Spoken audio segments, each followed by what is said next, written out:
या न्यूज बुलेटिनचे सहप्रायोजक आहेत गोकुळ।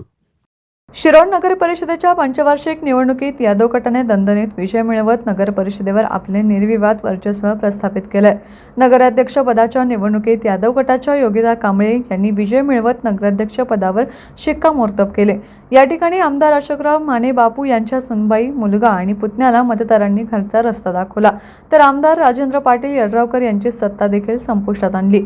नगर परिषदेच्या एकूण 20 नगरसेवकांच्या जागांपैकी यादव गटाने तब्बल 15 जागा जिंकत स्पष्ट बहुमत मिळवले आहे। नगराध्यक्षासह यादव गटाची एकूण ताकद 16 वर पोहोचली आहे। भैया गटाला 3 जागांवर समाधान मानावे लागले, तर 2 जागांवर अपक्ष उमेदवार विजयी झाले।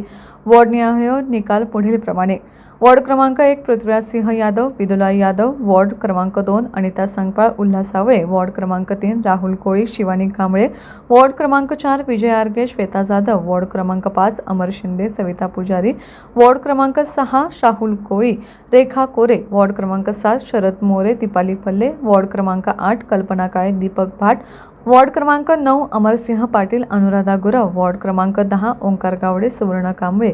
या निकालानंतर शहरात यादव गटाच्या कार्यकर्त्यांनी जल्लोष साजरा केला। टीव्ही नेक्स्ट मराठीसाठी शिरोळहून सुभाष गुरव।